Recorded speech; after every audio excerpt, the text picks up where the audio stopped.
الحمدللہ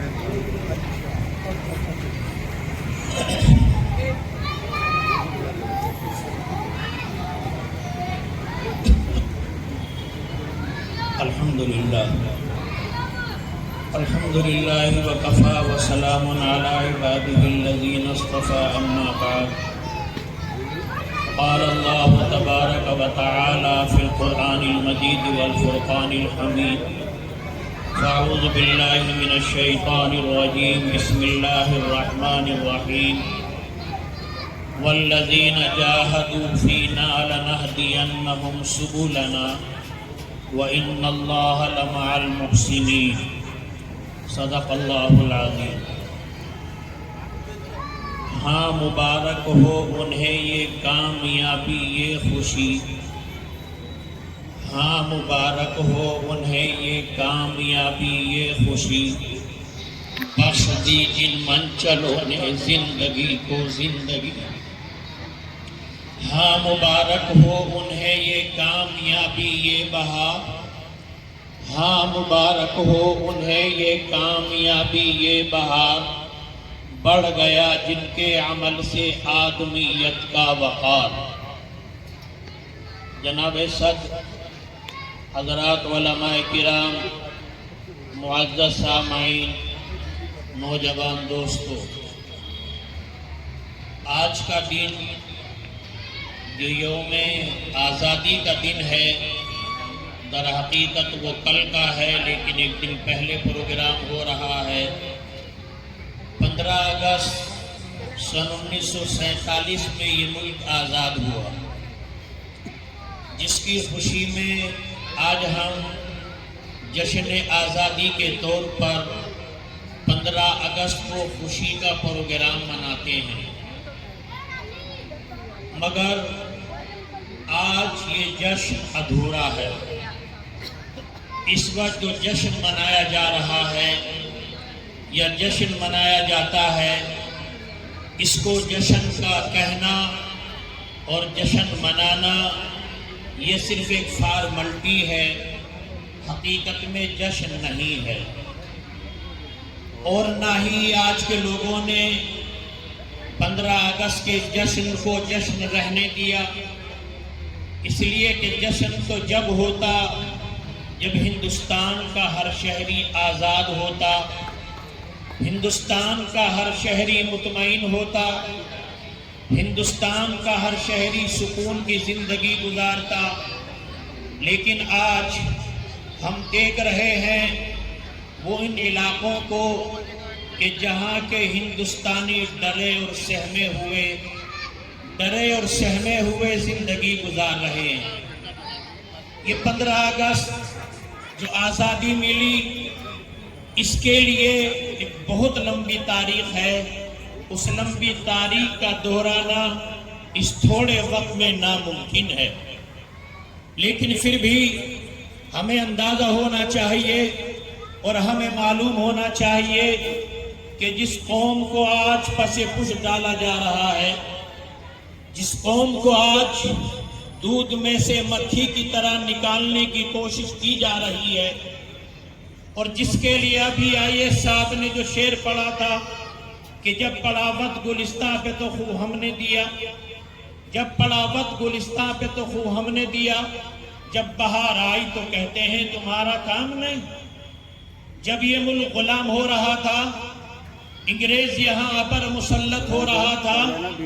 یہاں ہم لوگوں کو غلامی کی زنجیروں میں جکڑ رہا تھا، اس وقت ان کے اس پروگرام کو، ان کے ان چیزوں کو کس نے پرکھا تھا، کس نے بھاپا تھا؟ سب سے پہلے بھاپا تھا حضرت مجدد الفسانی نور اللہ مرقدہ نے، اور انہوں نے اپنی زندگی میں کہنا شروع کیا تھا کہ یہ انگریز تجارت کے لیے نہیں آیا ہے، یہ انگریز اس ملک پہ قبضہ کرنے آیا ہے۔ اور انہوں نے اپنے ماننے والوں سے کہنا شروع کیا تھا اس انگریز سے دور رہنا، اس انگریز کے قریب مت جانا، اور کوشش کرنا اس کو اس ملک سے بھگانے کی۔ انہوں نے یہ مشن دیا تھا شاہ ولی اللہ صاحب محقق دہلوی نور اللہ مرقدہ کو، انہوں نے یہ مشن دیا تھا اپنے بیٹے شاہ عبدالعزیز کو۔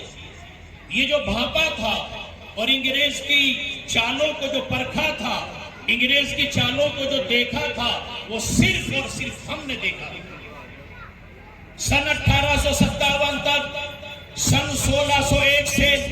یا کہیے کہ سن 1757 سے لے کر سن 1857 تک، یہ پورے سے 100 سال وہ ہے کہ اس ہندوستان کی آزادی کے لیے اگر میدان میں کوئی تھا تو صرف مسلمان تھا۔ سب سے پہلے نواب سراج الدولہ نے قربانی دی، اس کے بعد 1799 میں ٹیپو سلطان نے قربانی دی اور اس ملک کو انگریزوں سے بچانے کے لیے اپنی جان جوکھم میں ڈالی اور اپنی جان کو جان افریدی کے سپرد کر دیا۔ اور اس کے بعد 1803 میں جب انگریز نے سلطان ٹیپو کے شہادت کے بعد میں سارے ملک پر قبضہ کرنا شروع کیا اور لال قلعے پر مغلیہ پرچم کو اتار دیا اور یونین جیک لہرا دیا اور انگریز نے اعلان کر دیا کہ مخلوق خدا کی، ملک بادشاہ کا اور حکومت کمپنی بہادر کی، حکم کمپنی بہادر کا چلے گا۔ جب یہ حالات دیکھے تھے شاہ عبدالعزیز نور اللہ مرقدہ نے 1803 میں شاہ عبدالعزیز نور اللہ مرقدہ نے فتویٰ جاری کیا۔ وہ فتویٰ نہیں تھا، وہ ایک آگ تھی، وہ ایک تحریک تھی۔ شاہ عبدالعزیز نے فتویٰ جاری کیا، اب یہ ملک غلام ہو چکا ہے، اب یہاں ہمارا رہنا اس طریقے سے ناممکن ہے۔ ہمیں اس ملک میں اپنے ایمان کو، اپنے مذہب کو، اپنے ملک کو، اپنی تہذیب کو، اپنی ثقافت کو بچانے کے لیے اگر سر کٹوانا پڑے گا تو کٹوائیں گے، لیکن اس ملک میں ایسے نہیں رہیں گے۔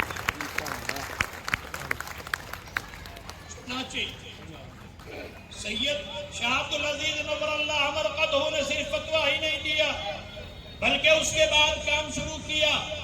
سید احمد شہید نور اللہ مرقدہ جو شاہ عبدالعزیز سے منسلک تھے، انہیں بلایا، اسماعیل شہید کو بلایا اور ان کو بلا کر یہ کہا کہ اب تمہارا کام خانقاہوں میں بیٹھنا نہیں ہے،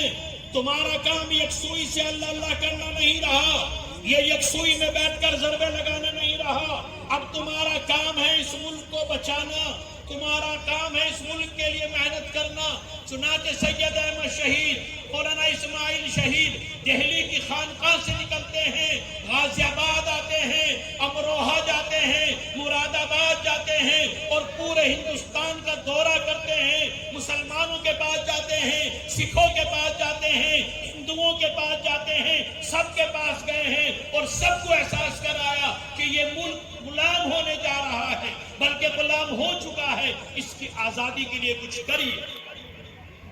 چنانچہ تب 1857 میں سب لوگ اکٹھے ہوئے تھے۔ سن 1757 سے سن 1857 تک ہم تھے میدان میں، کوئی دوسرا نہیں تھا۔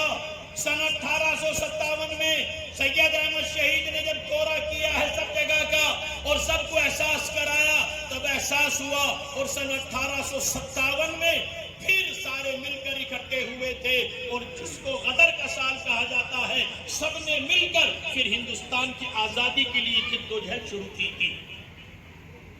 اس لیے میرے بھائیوں، سن 1857 کے بعد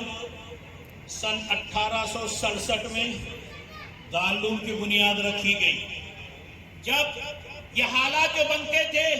میدان میں جو نکلتے تھے انہیں مارا جاتا تھا،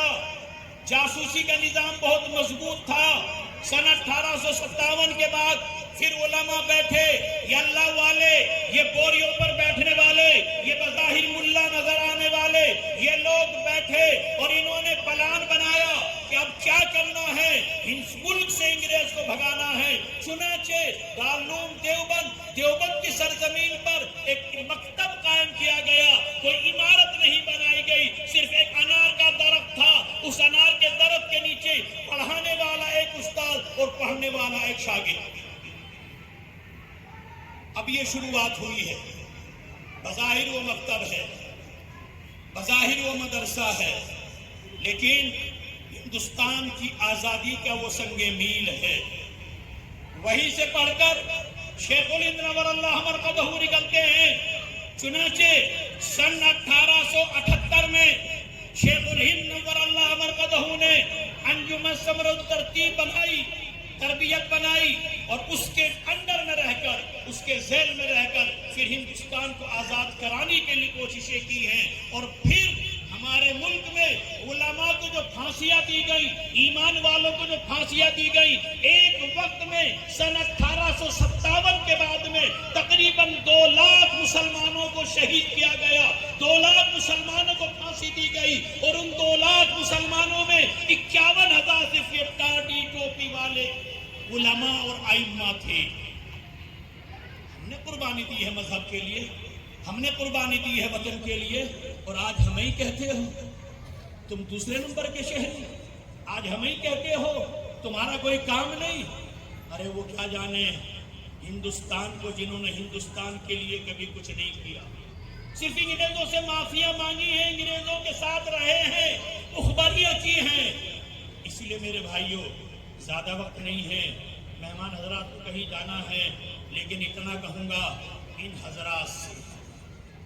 یہ جماعت بیٹھی ہے، ان کے کاندھوں پر ذمہ داری ہے آج اس ہندوستان کو بچانے کی۔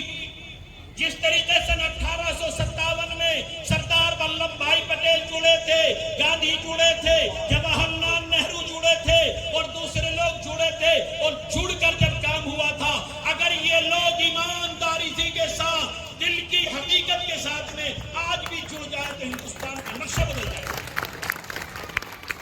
شرط یہ ہے کہ ان کے اخلاص ہو، اندر سے ہو، جذبہ ہو واقعاً ہندوستان کو ہندوستان بنانے کا۔ یہی مراد نہیں ہے، ان جیسے بہت سارے لوگ ہیں، وہ سب مراد ہیں۔ اسی لیے میرے بھائیوں، یہ ہندوستان ہمارا ہے، بچوں یہ ہندوستان ہمارا ہے، ہم نے اس ملک کو آزاد کرایا ہے، ہم نے اس ملک کے لیے قربانی دی ہے۔ ہم نے جب جس کی حکومت میں سورج طلوع نہیں ہوتا تھا، ہم نے اس کا مقابلہ کیا ہے، تو یہ لوگ تو کون ہیں جن کا ہم مقابلہ نہ کر سکتے؟ اپنے ملک کے لیے، اپنے وطن کے لیے، اپنے وطن کی ثقافت کے لیے، اپنے وطن کی تہذیب کے لیے ہم سب کچھ کرنے کو تیار ہیں، لیکن اپنے ملک کو نفرت کے ماحول میں جانے نہیں دیں گے انشاءاللہ۔